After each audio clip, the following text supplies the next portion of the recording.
Listo, buenas tardes a todos. Para quienes no me conocen, yo soy Carolina Quiroz Arias, directora de la Escuela de Bacteriología, y para mí es muy grato darles la bienvenida a este espacio que hemos denominado Escuela Abierta.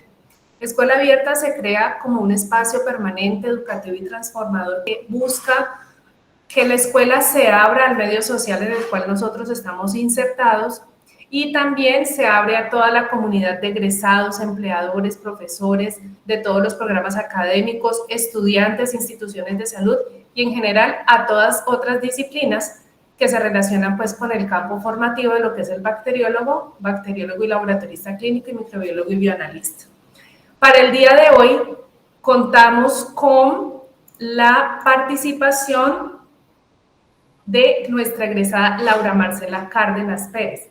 Laura es bacterióloga y laboratorista clínico de la Universidad del Valle, tiene una especialización en docencia universitaria y magíster en educación mediada por TICS de la ICESI, cuenta con una trayectoria profesional de 13 años de experiencia en los procesos de banco de sangre y servicio de gestión pretransfusional y actualmente lidera el servicio de gestión pretransfusional en la Fundación Valle del Lili y es docente también de la Facultad de Ciencias de la Salud en la Universidad ICESI. Le doy la palabra entonces a Laura. Muchísimas gracias por aceptar la invitación. Bienvenida. Bueno, muchísimas gracias. Muchas gracias a los profesores y a mi escuela amada, a mi alma mater. Estoy muy feliz y muy complacida de compartir con ustedes. Hoy vamos a tratar un tema muy interesante y espero que a todos les guste y que participen. Ya comparto pantalla. Allí me están viendo, ¿cierto? Sí, habría que colocarle el modo presentación. Listo. Bueno, entonces lo que nos trae el día de hoy es, vamos a compartir nuestros conocimientos y experiencias relacionados con el cuadro hemático, pero esta vez lo vamos a ver como una piedra angular en el diagnóstico de las anemias. El objetivo entonces de esta presentación es identificar los parámetros más importantes del cuadro hemático, incluyendo el frotis o extendido de sangre periférica, que determinan cuál podría ser el camino o el algoritmo para el diagnóstico clínico de la anemia. Y para empezar, les quiero proponer estos acuerdos, compartir su conocimiento, así sean estudiantes o egresados, retirados, personas que estén en el ejercicio, profesionales de la salud o estudiantes de bacteriología, cada uno desde su experiencia, desde lo que sabe, también contribuye al conocimiento, que puedan ser capaces de sentirse libres de comunicar todas las inquietudes que surjan en este camino y participar de las interacciones, porque como bien explicábamos en el webinar o en el preview de esta presentación, pues entonces habrán unas interacciones donde podremos plasmar nuestras ideas y lo que va surgiendo a partir de la presentación que haré. Entonces, para que nos conozcamos un poco, porque veo que hay bastantes personas, ¿cierto? Hay algunas personas que ya distingo porque somos colegas, a nuestros profes queridos, pero hay otras personas que no. Entonces, los invito para que escaneen este QR que está aquí en la pantalla, lo pueden hacer a través de su celular. También en el chat puedo ponerles el enlace para que se dirijan a la actividad. Ya les comparto. En el chat pueden encontrar el enlace que los llevará directo a unas instrucciones para que tengamos un primer acercamiento y poderlos conocer de manera general, ¿cierto? Que tengamos esta primera conexión con la presentación. Llevamos 25 personas aquí.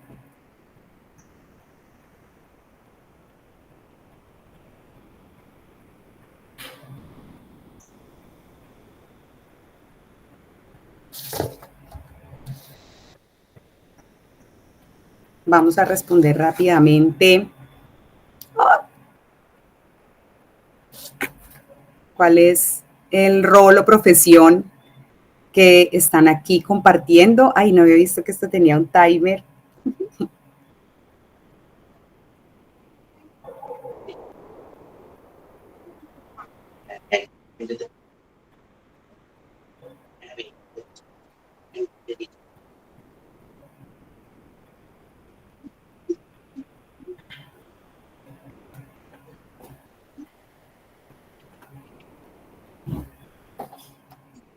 Bueno, la idea es que, ¿cierto? Bacteriólogos y estudiantes, muy bien. Sí, hay otros profesionales que de pronto no recordé que eso tenía un timer y no lo puedo ampliar en este momento. Pero también otros profesionales estaban cordialmente invitados porque esto es un tema que nos convoca a todos, aunque la escuela ha sido nuestra pues gran convocante el día de hoy, pero entonces pasemos a la siguiente pregunta. Miremos aquí si reconocen este instrumento.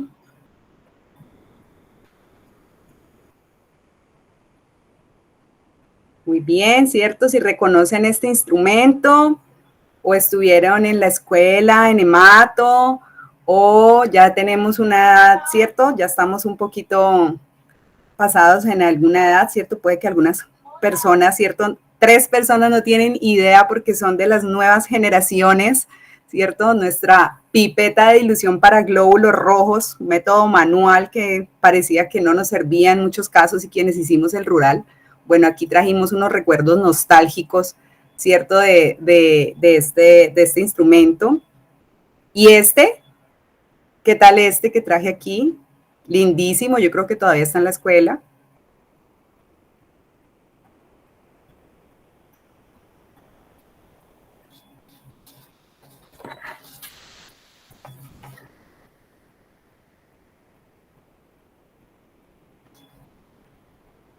Muy bien, nuestra microcentrífuga de hematocrito, ¿cierto? Que nos bailaba en el mesón, que hacía ruido, que si no la calibrábamos, hermosos recuerdos de nuestra formación, ¿cierto? Me alegro que lo hayan identificado como un dispositivo arcaico no identificado. En algunas regiones de Colombia todavía tenemos este equipo para hacer para identificar o para hacer la medición del hematocrito. Entonces, muchas gracias a todos los que participaron, claro que sí, mucha nostalgia aquí respecto a solo nuestros instrumentos. Muy bien, muchas gracias por participar aquí. Entonces, para entrar un poquito ya más en materia, ¿cierto? Y recordar algunas cosas quizá que tenemos en nuestra práctica, vamos a empezar con una breve definición del cuadro hemático.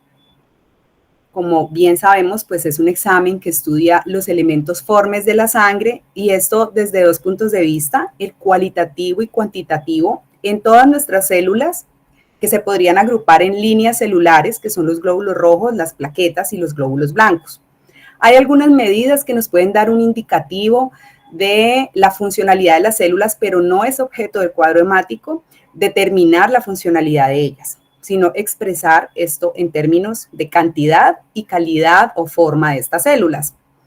El análisis cuantitativo pues se realiza, como veremos ahora, dependiendo de la tecnología disponible, ¿cierto? Desde el punto de vista del desarrollo tecnológico y la época y la disponibilidad de los recursos en cada laboratorio. Y también tenemos el análisis cualitativo que se utiliza tradicionalmente a partir de una gota de sangre que se extiende en una placa y somos capaces de ver en un lente de 100X posterior a un tratamiento con un colorante. Esto nos permite, digamos, establecer una relación entre lo que yo estoy observando de forma cuantitativa o en cantidades y lo que yo observo luego sobre esas células, ¿cierto? Y que guarda una relación uno con otra. Quiere decir que estos análisis pues tienen un vínculo o son coherentes. La automatización en el cuadro hemático ha venido dándose paulatinamente y desde el punto de vista del desarrollo tecnológico de los laboratorios clínicos, pues el hemograma puede variar, ¿cierto? Y es que esto puede estar compuesto por unos pocos parámetros que están determinados por métodos manuales que corresponden, por ejemplo, al hemograma tipo 1 o tipo 2, que está categorizada por la Sociedad Colombiana de Patología Clínica, por el Ministerio de la Protección Social en Colombia, hasta tener parámetros mucho más amplios que solo se logran con métodos automatizados que son del hemograma tipo 3 al de última generación, que es el hemograma tipo 6. Este último teniendo un mayor grado de precisión, exactitud y sobre todo porque nos brinda información de gran utilidad clínica y trataremos de abordar algunos puntos importantes de ese avance o de en lo que nos contribuye a nosotros en el diagnóstico de las anemias. Entonces, aquí tenemos un esquema visual de cómo ocurren a partir del tipo 1, que es, digamos, el método manual, que ocurre todavía, que no podemos, digamos, por el hecho de que sea manual o de que contenga menor información, esto no quiere decir que no aporte, ¿cierto?, para el diagnóstico de ciertas enfermedades. Y como decía hace poco, de pronto soy reiterativa, existe todavía poblaciones, sobre todo en las áreas rurales de Colombia, donde tenemos este tipo de hemograma y a partir de este hemograma, que es como lo esencial o el punto básico, pues podemos acertar y tener un diagnóstico con un tratamiento que beneficie la salud del paciente. Entonces, en los tipo 1 a tipo 6, pues irá paulatinamente mejorando estos métodos que permiten hacer mediciones directas de ciertos parámetros sobre las diferentes líneas, es decir, sobre los glóbulos rojos, sobre los glóbulos blancos y las plaquetas, y habrán otros valores como por ejemplo el hematocrito que son calculados, donde se espera una mayor precisión y exactitud derivadas de estas mediciones que ocurren a través de métodos de impedancia, de fluidometría y de diferentes técnicas que garantizan que se acercan a la mayor posible realidad del paciente. Entonces tenemos en la línea eritrocitaria unos parámetros que siempre, así es, hagamos de método manual automatizado, vamos a tener una medición directa como el recuento de eritrocitos, la hemoglobina y el volumen corpuscular medio. Y también pues nos va a aportar, hay algunos métodos muy específicos que también veremos más adelante que tienen cierta importancia en la clasificación de las anemias, como por ejemplo el recuento de estos glóbulos rojos inmaduros y todo lo que se deriva de ellos, que ocurre, digamos, que en cierta ventaja o que se miden o se detectan en el hemograma automatizado. Y esto es importante porque algunas veces pues vamos a contar, ¿cierto?, con pacientes, hoy en día en nuestra realidad, pues que llegan de diferentes partes, de diferentes no solo zonas geográficas, sino que también de laboratorios de diferentes puntos. Y cada uno pues entonces tendrá beneficios o nos mostrará información que será de mayor utilidad en el diagnóstico de la anemia. Entonces aquí, pues solo para recordar, ¿cierto?, que la muestra y que todas las variables analíticas de la toma de la muestra impactan sobre estos parámetros. No es objeto de determinar cuáles son estas variables preanalíticas, ¿cierto? Pero tomamos en un tubo tapa lila donde garantizamos que este anticoagulante permite hacer toda una visualización de estas líneas celulares en su cantidad y posteriormente en su calidad. Aquí traje un cuadro hemático personal, ¿cierto?, de una generación automatizada, de un equipo automatizado de sexta generación, un hemograma de sexta generación, donde pues vamos a encontrar los diferentes parámetros que presenta y donde van en cada uno de los puntos donde se consideran mediciones directas a especificar cuáles son los métodos que el laboratorio utiliza. Y aquí hay algo muy importante que quiero tener presente desde ya, y es que cada laboratorio, ¿cierto?, existen múltiples publicaciones sobre valores de referencia para cada una de las poblaciones celulares del hemograma. Sin embargo, los rasgos de referencia no son únicos, quiere decir que este laboratorio que fue en la fundación estableció estos parámetros o estos rangos de referencia de acuerdo a la población normal, considerando el sexo y la edad, y también los expresó algunas ocasiones en media, otros en rangos de referencia o de normalidad, y esto hace que genere cada laboratorio entonces sus propias mediciones y estos valores de referencia, aunque permanezcan cercanos, ¿cierto?, pueden que sean similares, pues no van a ser los mismos en todos los laboratorios. Esto es muy importante. Por ejemplo, siempre lo menciono jocosamente con mis estudiantes que a veces le mandan, ¿cierto?, el cuadro hemático, el familiar le manda, dice esto es anormal porque tiene un asterisco y yo no puedo determinar ciertos valores si no tengo los rangos de referencia que ha construido ese laboratorio. Entonces, aquí vemos entonces que se pueden evaluar las tres líneas, los glóbulos blancos. Algunos se presentan, algunas cifras o recuentos se presentan con números absolutos, es decir, la cantidad que existe. Otros se expresan en porcentaje.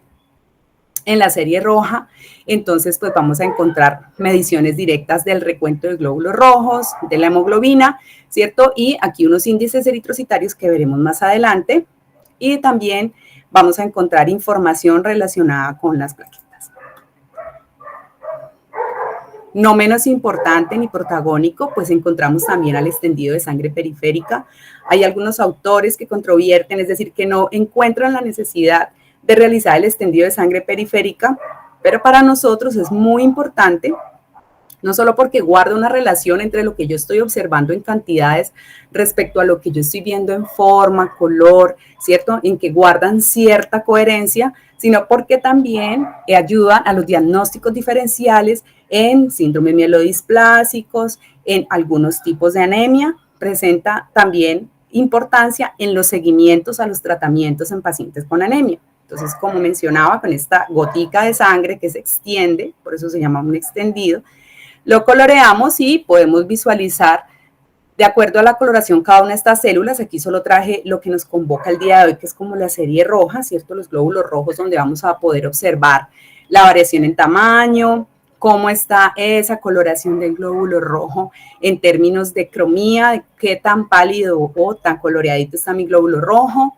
células inmaduras como los reticulocitos, variaciones en la forma, que en algunas anemias pues es típica, ciertas formas específicas, inclusiones que se encuentran dentro de los glóbulos rojos y que también hacen, son partícipes o hacen presencia en diferentes enfermedades, no necesariamente en las anemias. Y la distribución de los glóbulos rojos, ustedes saben que ellos siempre tienen una sana distancia y cuando yo los encuentro apiñados, apilados, aglutinados o en rouleau, pues me debe llamar la atención y establecer una correlación entre lo que yo estoy observando y eso que me está cuantificando el equipo o lo que yo estoy cuantificando de forma manual. Entonces, estos datos cuantitativos de la serie roja se pueden presentar en recuentos absolutos o en su equivalente o en porcentaje, pero también se pueden cuantificar o se pueden detectar mediante sistemas de cálculo integrado que permiten obtener índices eritrocitarios de forma automática, y esos también los vamos a revisar. Entonces tenemos primero los recuentos absolutos o porcentuales que son importantes en la serie roja.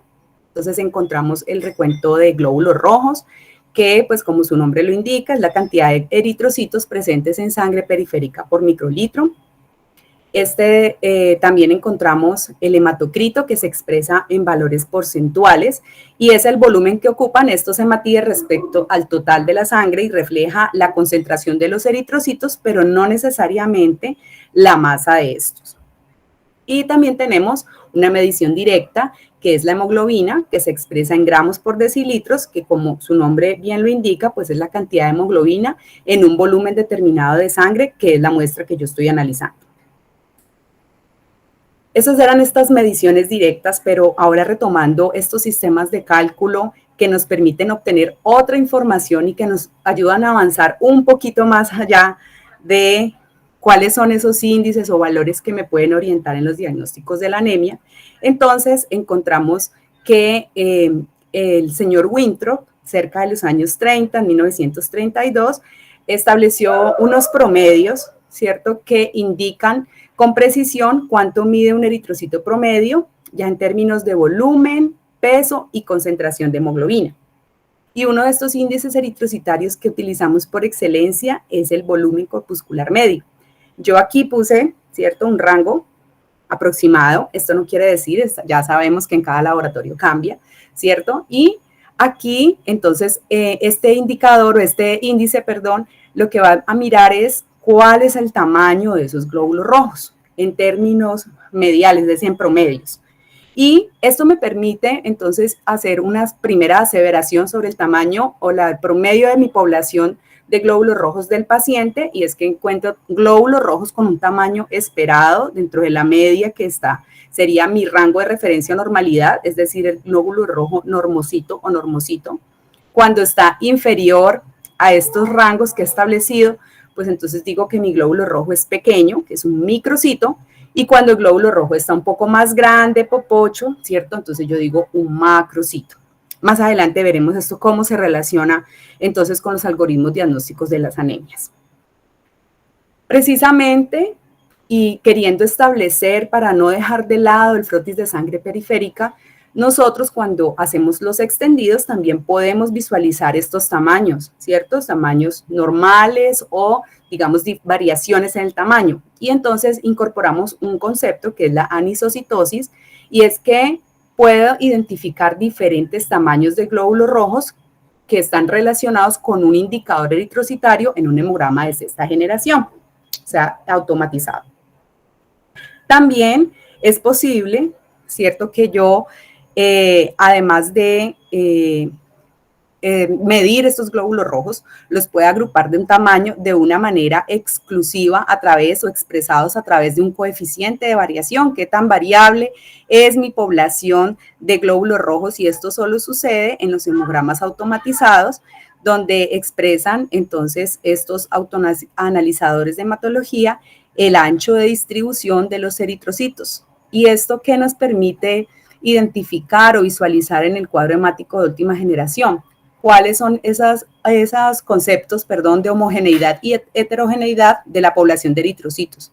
Es decir, ¿qué tanta población de diferentes tamaños tengo yo dentro de mi cuadro hemático?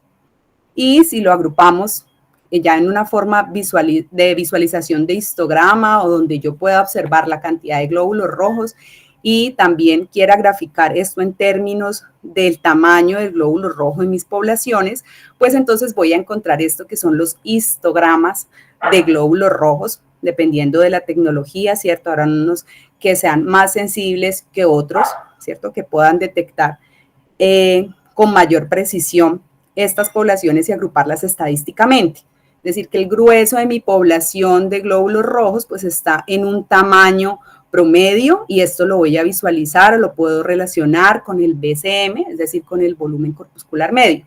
Aquí, por ejemplo, yo diría entonces que si esta es una gráfica normal, ¿cierto?, que tiene unos rangos donde mis glóbulos rojos tienen un tamaño promedio que está dentro de los valores de referencia para mi población, edad y género, pues entonces que estas curvitas pues se pueden correr o ampliar dependiendo de las poblaciones celulares. Si yo tengo más glóbulos rojos pequeños, mi gráfica se correrá un poco hacia la izquierda, ¿cierto? Porque claro, el grueso de mis glóbulos rojos están agrupados o estarán aquí en este percentil, ¿cierto?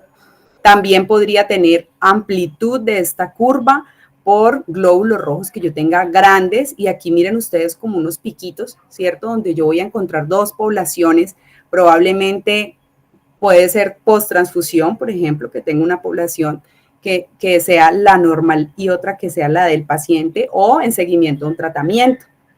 Entonces, esto gráficamente nos viene trayendo desde una medida, cómo lo relaciono con el frotis de sangre periférica, y cómo también en hemogramas que son de última generación, pues voy a encontrar que tienen un sentido, ¿cierto? Y que me brindan visualmente una información que me puede ayudar a entender lo que está pasando con mi paciente, no solo en el momento del diagnóstico, sino también en su seguimiento. Así como puedo ver tamaños, pues yo también puedo ver formas en el extendido de sangre periférica, ¿cierto? Y es que pueden haber diferentes formas que pueden ser identificadas en el frotis de sangre periférica, y esto es un concepto que entonces llamamos poiquilocitosis, ¿cierto? Y puedo agruparla en muy poquitas, que yo vea uno que otro que es diferente, como ver una gran población, casi todas mis células con formas diferentes. Otro índice eritrocitario que también es importante es la hemoglobina corpuscular media, que es la cantidad de hemoglobina expresada en picogramos, es decir, como una unidad de peso que contiene cada eritrocito en promedio. Y esto es un valor calculado mediante una fórmula que relaciona la hemoglobina con el recuento de eritrocitos. Es evidente que estos cálculos que se realizan pues tienen mayor precisión en métodos automatizados, ¿cierto? Donde la tecnología permite que las células sean contadas, digamos, como en una fiel realidad, bajo un concepto de la fluidometría que permite de verdad contar cada célula y tener, digamos, un acercamiento más a lo que está en el paciente. Este índice eritrocitario en específico, que es la hemoglobina corpuscular media, me ayuda a responder o a saber qué tan pálido está mi glóbulo rojo. Y es que si yo estuviera con unas pesitas dentro del glóbulo rojo, ¿cierto? Cada uno expresado en picogramos, y hago un promedio de esto, de todas las poblaciones que yo cuento, ¿cierto? A través de mi fórmula, entonces pues voy a obtener ¿cómo voy a visualizar cómo está ese glóbulo rojo coloreado? Es decir, ¿qué cromía tiene? Si tiene una coloración normal, entonces diría normocrómico. Miren que aquí pues hay una visión 2D. Recordemos que el glóbulo rojo es un disco bicóncavo, ¿cierto? Que hace que cuando yo aplano en 2D mi extendido, pues entonces yo vea esto aquí como una especie pálida, ¿cierto? Y no es que haya un hueco realmente, sino que queda pues en estas dos dimensiones. Cuando mi glóbulo rojo o esta concentración de hemoglobina está baja, entonces yo digo que mi glóbulo rojo es hipocrómico, y cuando respecto al área total de glóbulo rojo o una producción excesiva de hemoglobina por alguna alteración, pues mi glóbulo rojo va a estar más coloreado de lo habitual y yo diré entonces pues que es un glóbulo rojo hipercrómico. Y un concepto que está también vinculado con el anterior, que también nos ayuda en este camino a identificar qué tan coloreado no está mi glóbulo rojo, pues es la concentración de hemoglobina, pero ahora en términos de peso y el espacio que ocupa en el glóbulo rojo. Y esta fórmula pues también relaciona la hemoglobina, pero ahora no con el recuento total de glóbulos rojos, sino con el valor del hematocrito.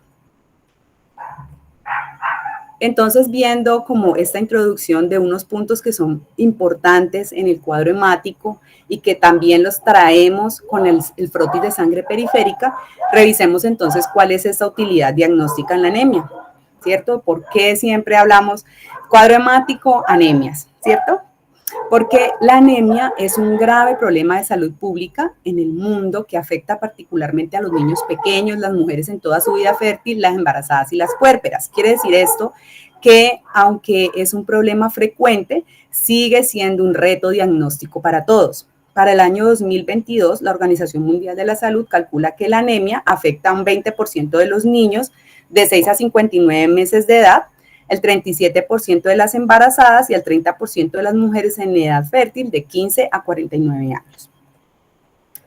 Entonces, ya que estamos trayendo a colación la anemia, es importante recordar varios conceptos. El primero, que es un poco más ligado a la medición como tal de la hemoglobina, que es la disminución de la concentración de hemoglobina, el hematocrito o el número de glóbulos rojos por debajo de los valores considerados normales para la edad, el género y la altura a la que se habita, ¿cierto? Esto es como algunas veces se vuelve como un poco instrumental, digámoslo entre comillas, es decir, que yo solo hago la relación, hay hemoglobina baja, anemia, ¿cierto?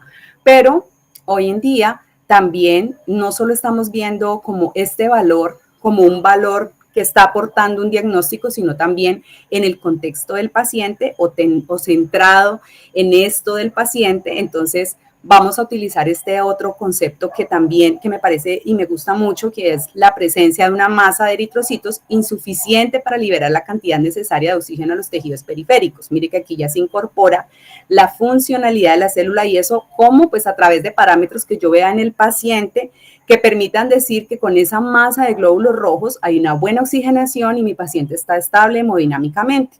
Sucede mucho en pacientes en cuidado crítico o pacientes hospitalizados que hacemos estos controles, ¿cierto? Y donde no solo miramos solo el valor de la hemoglobina o el hematocrito, sino cómo está nuestro paciente, si con esa cantidad o con esa masa de eritrocitos, él está respondiendo y esperará, ¿cierto?, otras medidas de soporte que generen la recuperación de esa cantidad de glóbulos rojos, o si definitivamente no y requiere, por ejemplo, terapia transfusional, pues para poder mejorar esta masa de eritrocitos.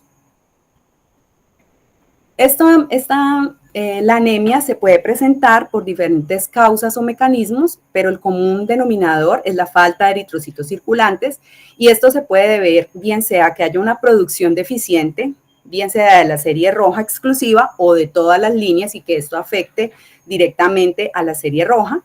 También puede ocurrir que esta falta de eritrocitos sea por una destrucción, es decir, por hemólisis o por pérdida aguda de sangre, como por ejemplo las hemorragias. Y también puede haber un tercer factor que puede ser la combinación de ambos, ¿cierto? Es que yo produzca poco, pero además tenga una pérdida de sangre o haya alguna enfermedad de base que está llevando a la hemólisis de mis glóbulos rojos. Entonces, uniendo un poco los conceptos de los índices eritrocitarios, también y basados en clasificaciones que se utilizaron hace mucho tiempo y unas más actualizadas, es decir, en la clasificación morfológica o buscando la etiología de la anemia. Entonces, de acuerdo al índice del volumen corpuscular medio, yo puedo encontrar ciertas características que se agrupan en determinadas anemias. Entonces, yo puedo decir que tengo anemias microcíticas, es decir, donde lo característico sea que en la mayoría de la enfermedad o en el curso de la enfermedad encuentro glóbulos rojos pequeños, como es el caso típico de la anemia ferropénica, la anemia de las enfermedades crónicas, la talasemia y la esferocitosis. También puedo encontrar anemias normocíticas, es decir, donde mis glóbulos rojos están muy bien de tamaño, en donde vamos a encontrar anemias hemolíticas como la deficiencia de glucosa 6-fosfato deshidrogenasa, el rasgo falciforme, y otras que no sean de carácter hemolítico como la anemia plástica y la pérdida aguda de sangre. Y vamos a encontrar otras anemias donde nuestro glóbulo rojo es más grande de lo habitual, como las anemias megaloblásticas, bien sea por deficiencia de vitamina B12 o ácido fólico, y condiciones no megaloblásticas, como por ejemplo el hipotiroidismo y la enfermedad hepática, que llevan por diferentes mecanismos a que el glóbulo rojo esté más grande de lo habitual. Estas clasificaciones de la etiología de la anemia o que nos permiten tener un rumbo en el algoritmo de las anemias vienen desde hace muchísimos años, fueron introducidas por Winthrop desde que introdujo los índices eritrocitarios hasta Bosseman, que es un poquito más actualizado, pero no quiere decir pues que sea en los últimos 5 años, sino que son clasificaciones o algoritmos que perduran y que nos ayudan o nos orientan en el diagnóstico clínico de la anemia. Entonces, además de relacionar el tamaño de mi glóbulo rojo, también puedo incorporar esa coloración o cromía del glóbulo rojo. Ustedes a veces van a encontrar en los textos, ¿cierto? Es típico una anemia normocítica, normocrómica. Entonces, relacionar estos índices eritrocitarios, volumen corpuscular medio, tamaño, y hemoglobina corpuscular media, que nos permite decir, entonces, que en ciertas anemias vamos a encontrar glóbulos rojos hipocrómicos, pálidos, ¿cierto? Como la anemia ferropénica, talasemia y otras no necesariamente anemias como el saturnismo. En entidades de anemias donde el glóbulo rojo va a tener un color normal, ¿cierto? Como la hemólisis crónica, pérdida aguda de sangre y anemia plástica. En la anemia plástica donde no ocurre realmente una alteración sobre la forma, sino sobre la cantidad y la producción de estas células. Y otras patologías donde vamos a encontrar el glóbulo rojo muy coloreado, como la esferocitosis hereditaria y la policitemia vera, de diferentes mecanismos, bien sea que se reduce el área del glóbulo rojo, ¿cierto? Este diámetro, y eso hace que mi coloración se vea más gruesita o tenga más cromía, o porque tenga alguna alteración en la producción de hemoglobina y esto haga que se coloree más mi glóbulo rojo. Les decía al principio cuando mostrábamos la tablita que los hemogramas automatizados de sexta generación permiten hacer el recuento de reticulocitos. Estos también se pueden visualizar en el frotis o en el extendido de sangre periférica. Y también se utilizan, ¿cierto?, en algoritmos diagnósticos sobre diferentes tipos de anemia. Yo puedo decir que mi paciente tiene un recuento bajo o normal, que yo voy a evaluar entonces que esta producción está disminuida o ineficaz, ¿cierto? Que mi médula ósea no tiene esta producción como yo esperaba y allí recurro entonces al BCM, al volumen corpuscular medio, y vuelvo y reviso cuál podría ser estas características que tengo con mi hemograma para poder orientarme en el diagnóstico de la anemia. También voy a encontrar otras anemias que cursan con un recuento de reticulocitos altos o una reticulocitosis, ¿cierto? Es decir, que voy a evaluar en este caso que haya una pérdida excesiva de eritrocitos y entonces me derivo a una hemorragia aguda o que yo tenga algún mecanismo de hemólisis que esté permitiendo esta destrucción acelerada. Entonces aquí en algunos textos vamos a encontrar que tenemos anemias regenerativas o arregenerativas, ¿cierto? Dependiendo de la capacidad de respuesta de mi médula ósea, pues de sacar a estas células inmaduras para que puedan cumplir su función, sacarlas antes de tiempo para poder suplir estas necesidades de oxígeno en los diferentes tejidos. Y aunque actualmente tenemos ayudas diagnósticas que son muchísimo, que nos aportan mucho. Ay, alguien tiene abierto el micro. Bueno, como por ejemplo la citometría de flujo, los inmunofenotipos o los análisis citogenéticos, ¿cierto? Con una mirada al futuro en que podamos tener una mejor perspectiva de lo que está sucediendo en el paciente realmente, ¿cierto? Nosotros hacemos muchas pruebas que son in vitro, pero quisiéramos que fueran la realidad lo más acertado del paciente. Digamos que en un futuro, pues, llegaremos a tener esta información de primera mano a muchas personas, es decir, con amplia cobertura y con mejor tecnología. Esto es muy importante porque no quiere decir que porque tengamos un cuadro hemático pues sencillo o que no podamos recurrir a otras ayudas diagnósticas o el paciente no pueda ser, ¿cierto?, atendido en instituciones que le van a ofertar estas ayudas diagnósticas que son más modernas y que definitivamente van a aportar mucha más información en el diagnóstico de sus anemias, sobre todo en aquellos que se requiere una alta especialización o un recuento detallado, minucioso de cada una de las líneas celulares.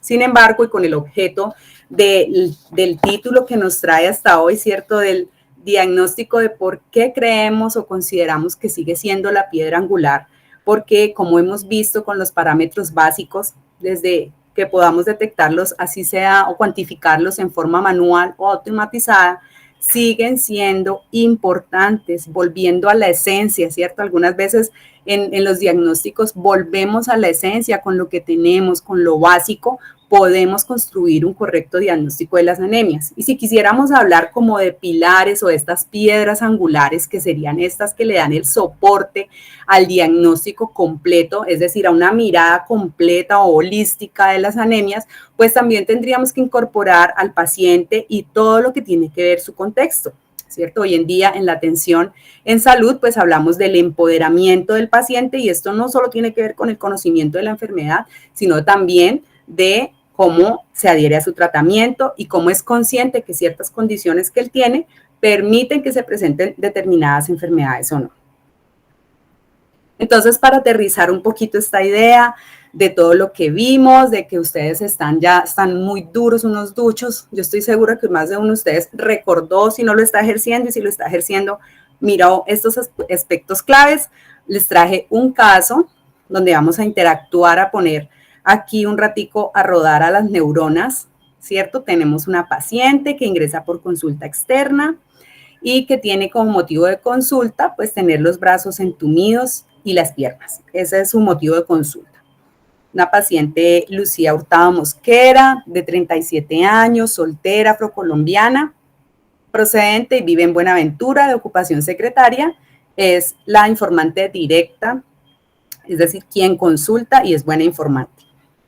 Hace aproximadamente 4 meses y sin causa aparente, presentó sensación de hormigueo y entumecimiento en los dedos sin debilidad, 3 semanas después de haber utilizado su bicicleta. Durante las próximas semanas, notó la debilidad en sus piernas en la medida en que ya no podía correr un recorrido habitual de ejercicio y sentía que perdía el equilibrio. Como ella sintió esto que fue avanzando, pues consultó al médico. En síntomas generales, describió astenia, palidez, imposibilidad de la deambulación, refirió el entumecimiento y la dificultad, pues, para mantener el equilibrio. En los antecedentes patológicos que se indagaron en la paciente, encontraron que tenía alimentación balanceada, no toma ningún medicamento, realiza actividad física, correr y montar bicicleta, no tiene hábitos de alcohol ni tabaco, ni alergias. Y en los antecedentes patológicos personales destaca su hipotiroidismo desde los 15 años, sin ningún antecedente ginecobstétrico importante o quirúrgico. Y en antecedentes familiares patológicos, la tía paterna sufre una anemia de naturaleza desconocida. En el examen físico, signos vitales normales, orientada en tiempo, espacio y persona, luce pálida, extremidades inferiores con piel pálida, seca y escamosa, tono y fuerza muscular disminuido en extremidades, y en el examen neurológico encontraron fuerza muscular, tono y tropismos disminuidos y pues lo que ya habíamos relatado acerca de la pérdida del equilibrio. Le ordenaron un reporte de laboratorio, ¿cierto? Donde encontramos pues la línea de los glóbulos blancos dentro de los parámetros y mire que aquí pues nos pusieron un chancuquito, ¿cierto? De la hemoglobina, el hematocrito y el BCM Respecto a los valores de referencia que están descritos para este laboratorio, también presentó la hemoglobina corpuscular media dentro de los rangos establecidos, y en el frotis de sangre periférica, los bacteriólogos describieron el 10% de neutrófilos maduros hipersegmentados con 6 o más lóbulos, eosinófilos hipersegmentados, macrocitos ovales, eritrocitos fragmentados y reticulocitosis. Y también encontraron en otras pruebas que el médico le ordenó pues LDH elevada. Entonces, ahora ingresemos a esta plataforma que se llama Socrative. Ya les comparto el enlace en el chat.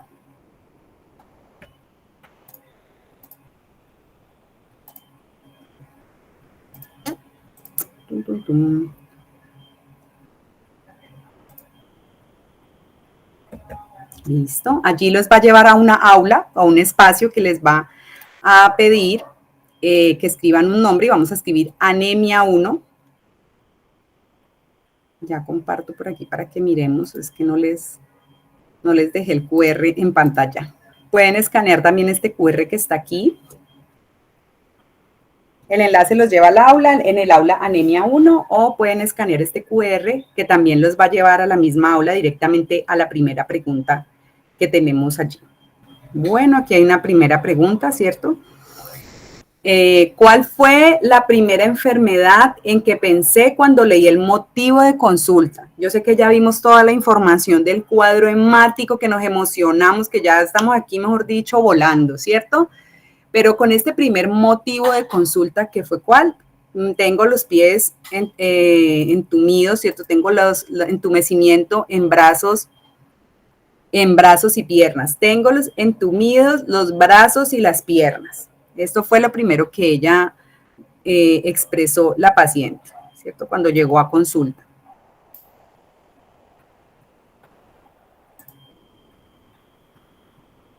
Entumecimiento, sí, entumecimiento, artritis reumatoide, ¿cierto? Diabetes, sí, también, muy bien, ¿cierto? Bueno, ya aquí hay unos muy arriesgados, ya poniendo nombre y apellido a la anemia. Muy bien, empezamos súper bien. Anemia 1, anemia megaloblástica, ¿cierto? Anemia de células falciformes, anemia, artritis. Bueno, acá hay uno de naturaleza, enfermedad de tipo neurológico. Muy bien, también, ¿cierto? Artrosis. Digamos que cuando empezamos con un diagnóstico que empieza, o una enfermedad que cursa con muchas cosas con lo que es compatible, ¿cierto? Problema neurológico, artritis, pues entonces yo no estoy pensando directamente en la anemia, ¿cierto? Mientras yo me encuentro en un primer momento con el paciente, o, ¿cierto? Me escriben, vuelvo al término del WhatsApp, ¿cierto? O me escriben por el WhatsApp, veas que últimamente ando como que me duelen las piernitas, como que me duele la espaldita, uno en ese inicio dice, dame más información, ¿cierto? Dame más. Muy bien. ¿Qué datos o síntomas, quedémonos allí en la medida que yo voy a pasarnos las preguntas, qué datos o síntomas comentados en la lectura del caso fueron relevantes para usted?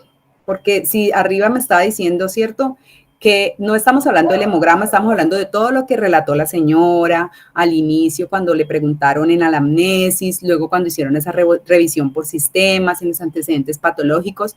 ¿Qué les pudo a ustedes llamar la atención de eso que se presentó allí?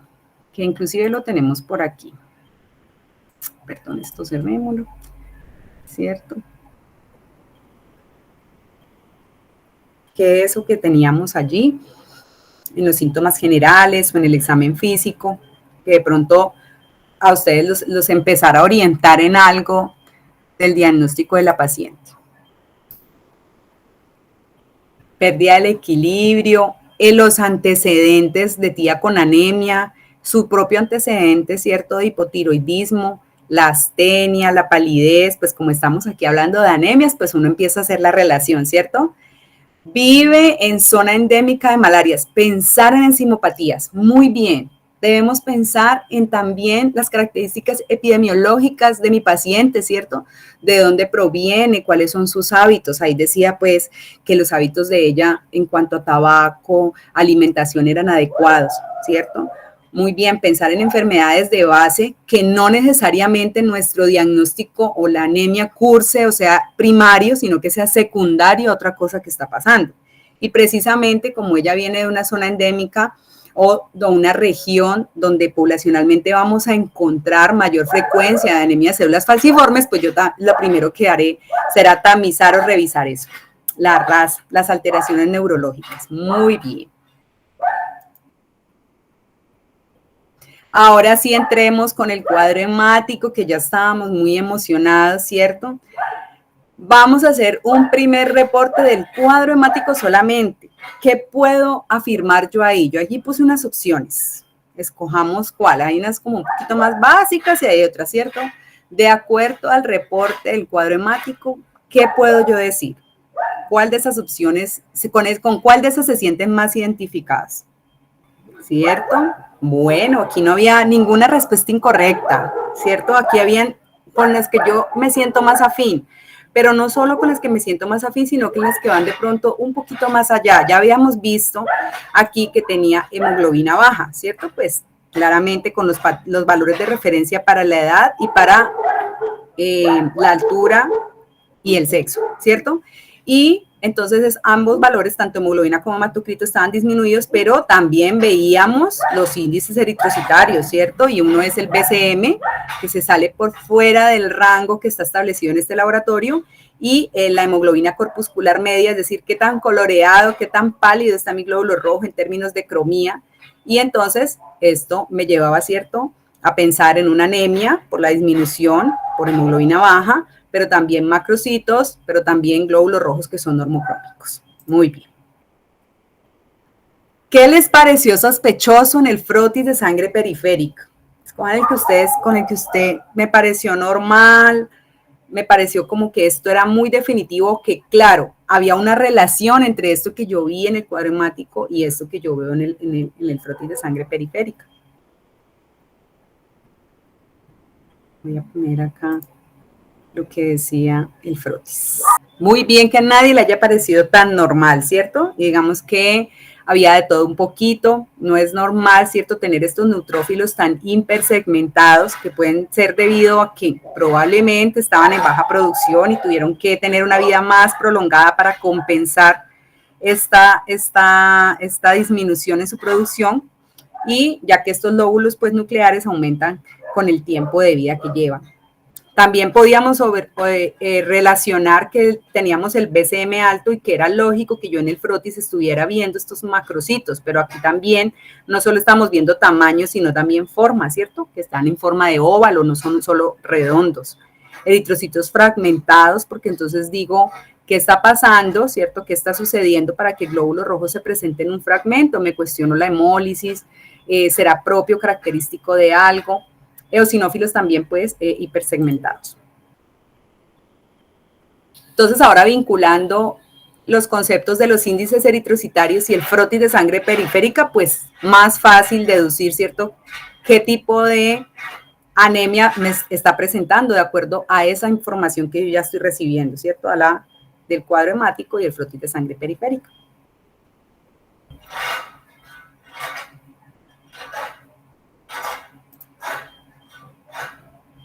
Bien, entonces, ¿cierto?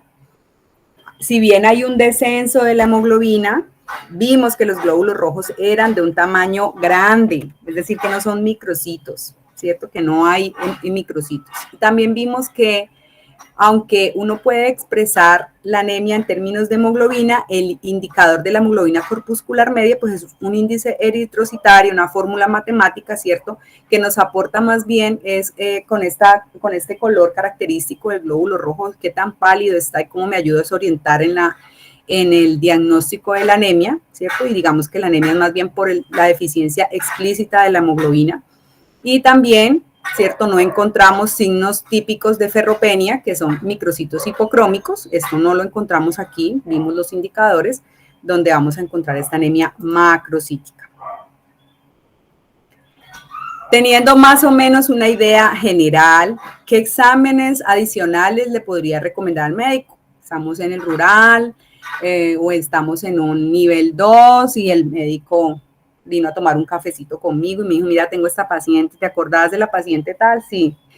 ¿Y cómo te parece? No, pues estoy ahí como perdido, yo soy como nuevo, ¿cierto?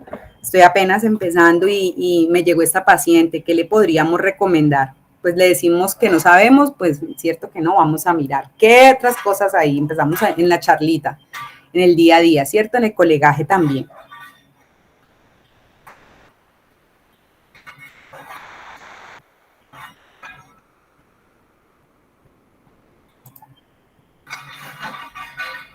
Entonces, si yo estoy observando, ¿cierto? Que de pronto mi orientación fue por estos fragmentos que vi hacia hemólisis, pues entonces yo podría decir, ay, bueno, sí, en la química sanguínea yo tendría que buscar una hemólisis dependiendo de lo que me esté orientando.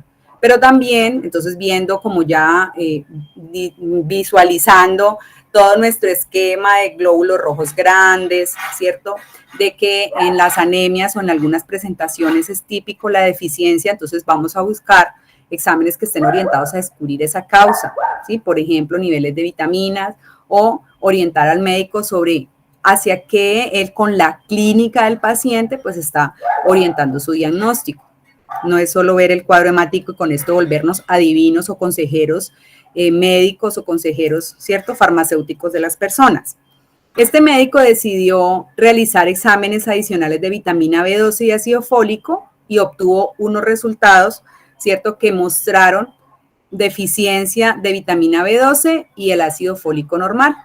Entonces, con esto, yo puedo tener una idea y puedo confirmar mi diagnóstico hacia qué tipo de anemia.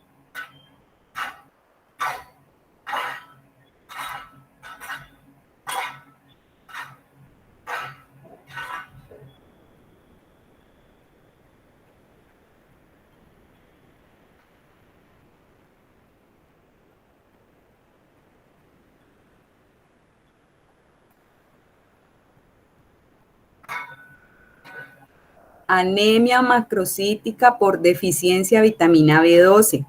Miren que en el anterior pregunta le estábamos diciendo algo como, bueno, busque la causa más o menos de por qué está teniendo, ¿cierto? Cuál puede ser el origen de esto y lo orientamos hacia una deficiencia de vitaminas. Uno normalmente en las anemias donde hay carencia de vitaminas, pues relaciona primero el hierro, luego esta vitamina B12 y ácido fólico. Como esto fue los parámetros que revisamos aquí, que el médico decidió ordenarle, le dio un pálpito, pensó, relacionó la clínica con el cuadro hemático, con lo que le estábamos orientando, pues entonces él se fue orientando hacia ese diagnóstico.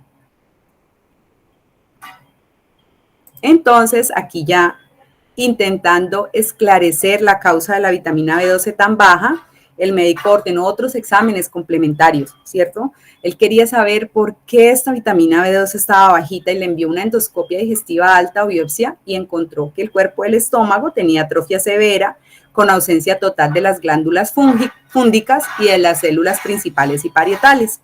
La lámina propia tenía un denso infiltrado linfocitario. Finalmente, tomaron una muestra partología y el reporte detalló anticuerpos contra el factor intrínseco, lo cual nos llevaría a pensar en un diagnóstico final, y esto sí ya después hilando muy fino, ¿cierto? Y es que venimos de una anemia con presencia de glóbulos rojos grandes, a expensas de una deficiencia de una vitamina, que es la vitamina B12, pero el médico fue un poquito más allá y quiso preguntarse por qué tiene la vitamina B12 baja. ¿Será por su alimentación, cierto? Porque no lo incorpora en su dieta o porque pasa algo en el metabolismo de la vitamina que hace que esta no se absorba, es decir, que ya tiene buena cantidad, pero su cuerpo no la metaboliza adecuadamente porque falta algo o porque está siendo atacado, que es finalmente esto de los anticuerpos contra el factor intrínseco, ¿cierto?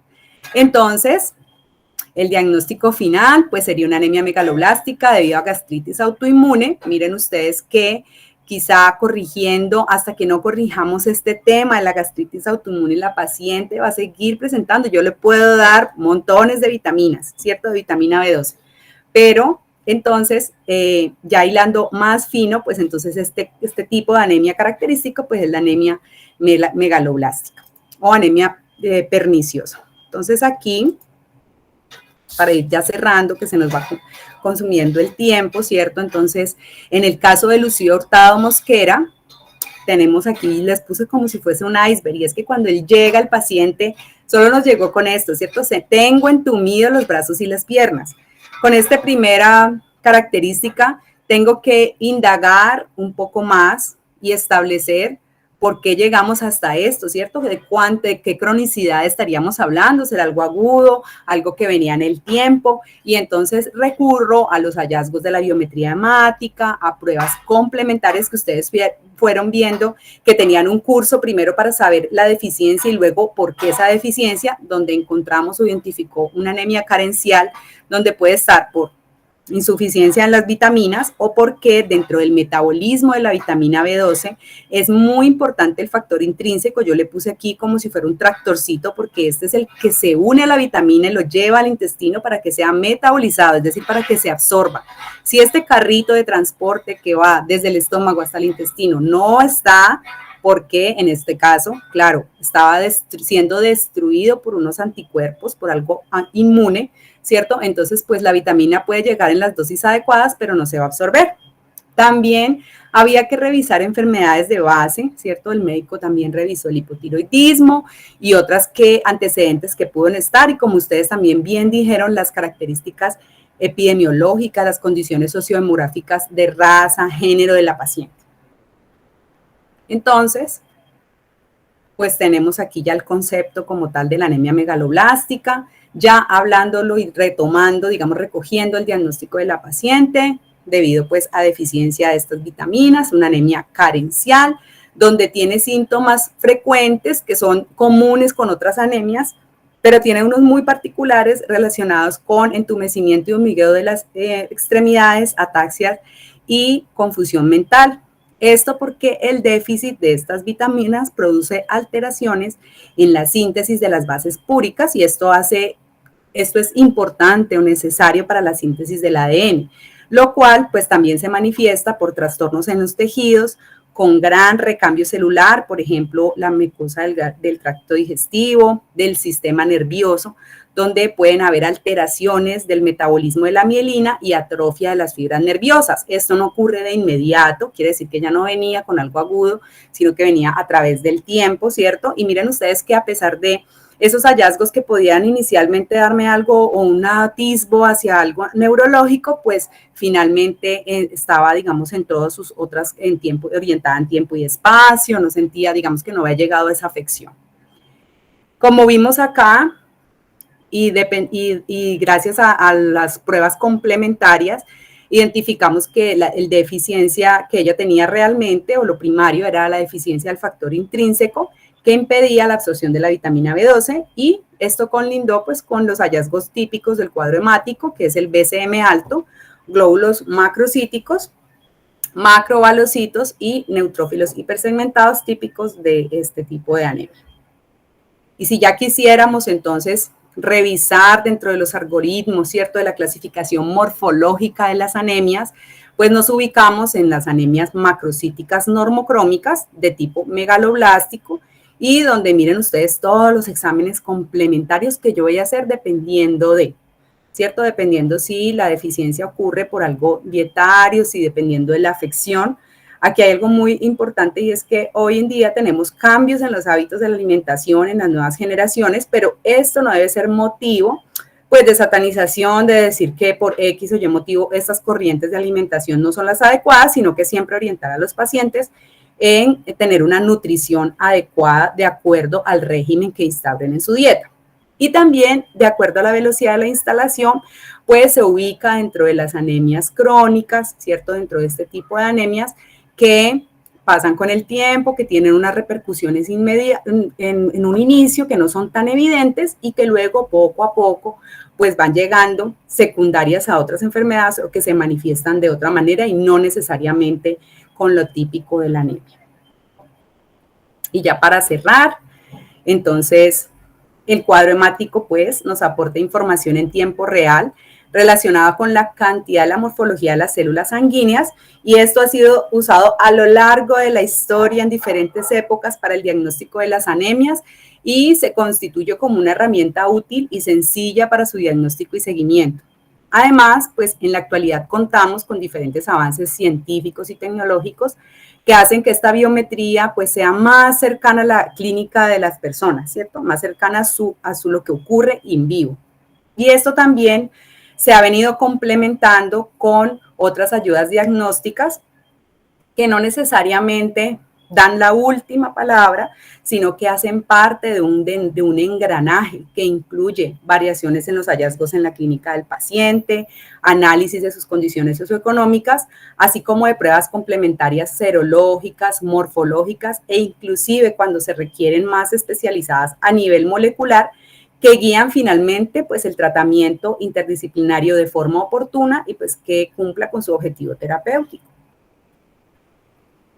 Y quería darles las gracias por compartir este tema, por participar en el taller.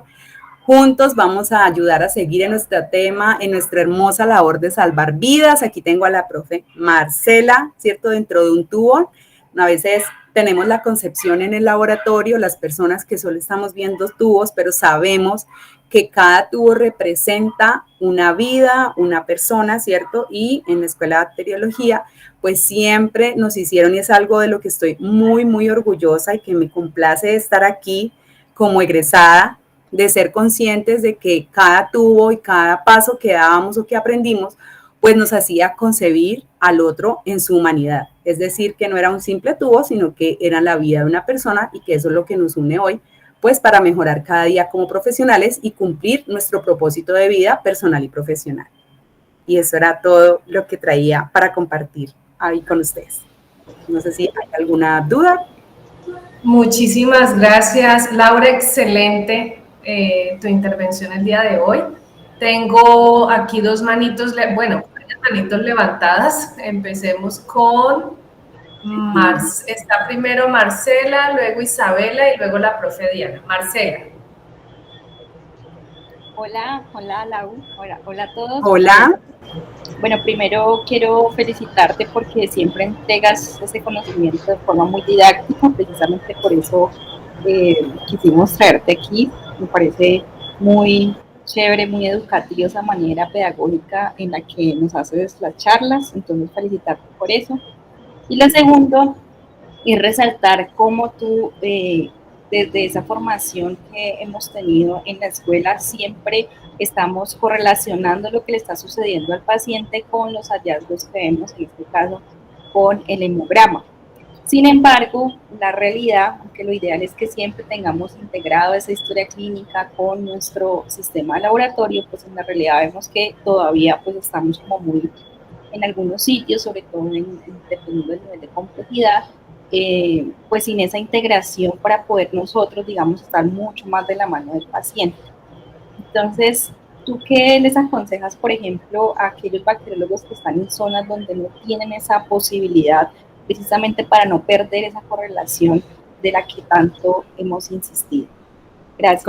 Como en diferentes niveles de atención, que yo decía ahora, como no solo, bueno, digamos que en mi experiencia he transitado por diferentes opciones de tratamiento, de acercarme con los médicos, y pienso que la clave con todo esto, y suena como muy a charla motivacional, pero siempre es la comunicación asertiva, es nosotros con las herramientas que tenemos, yo les decía ahora, como lo más viral ahora es volver a lo esencial, con lo básico que yo sé, con eso puedo generar una alarma, con eso puedo decirle al médico algo de lo que está pasando aquí, a mí no me está cuadrando, o claro que lo que usted está viendo en el paciente, yo lo estoy viendo reflejado aquí en esto, y eso tiene que ver con unas habilidades que también se desarrollan en el tiempo, con la experiencia, como el pensamiento crítico, y es decir, algo que de pronto es una herencia de nuestra escuela, ¿cierto? Y es que nos decían como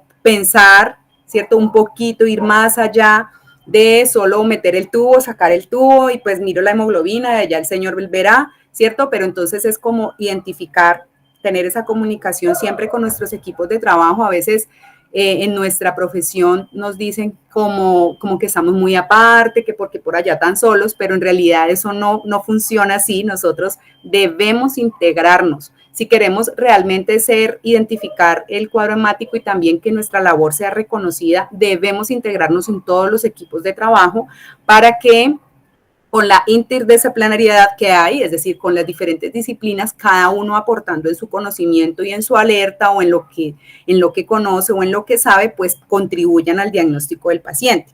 Hay instituciones desde el más bajo nivel hasta el alto, requieren estrategias de comunicación con el laboratorio, estrategias de diálogo y de educación continua con sus equipos de trabajo, ¿cierto? Para que se instruyan en estos temas a veces nos parece muy evidente o creemos que el médico conoce esto y ellos realmente a veces no recurren a estas herramientas que son básicas, que están allí a la mano en cualquier nivel. Entonces de nosotros también depende, ¿cierto? Que nos engranemos a todo esto. Entonces pienso que también es como tener una comunicación, intentar generar un liderazgo en el laboratorio y además porque esto, mi experiencia personal, genera más confianza en lo que estamos haciendo. Y es decir, que si yo tengo este reporte de laboratorio o en mi caso que es en el servicio transfusional, confíen en que lo que yo estoy reportando, lo que yo estoy haciendo, ha pasado por una serie de filtros de mi pensamiento que involucran al paciente, que involucran todo lo que está pasando en la clínica. No sé si respondí. Bueno, Laura, muchísimas gracias nuevamente. Muchísimas gracias, que estén muy bien. Feliz descanso a todos y a todos. Lo mismo para todos, a todos gracias por su participación, por esperar hasta esta hora récord. Logramos más de 100 personas en Escuela Abierta, eso ha sido muy chévere, la verdad. Y nos damos cuenta que temas tan básicos, tan necesarios, ya son muy taquilleros. Uno pensaría, ay, no, hemograma, ay, no, diagnóstico de anemias. Y realmente son temas que llaman mucho la atención. Había alguien levantado la mano, pero ya la bajó. No alcancé a ver. No sé si alguien escribió algo, no. En todo caso, pues... les digo a mis estudiantes, volviendo a lo esencial, a lo básico, en muchos sentidos, en lo académico también y en la práctica, volviendo a eso que, ay, no, eso es lo más básico de este mundo. Bueno, eso tan básico, ¿cómo lo vamos vinculando a todo lo que vamos haciendo en nuestra práctica? Muchas gracias. Bueno, entonces le damos la despedida a Laura. Muchas gracias a los asistentes que se quedaron hasta el final. Ojalá hayan diligenciado el formulario de asistencia y nos vemos en el próximo webinar. En 15 días les estaremos enviando también la invitación para el siguiente webinar. Feliz noche.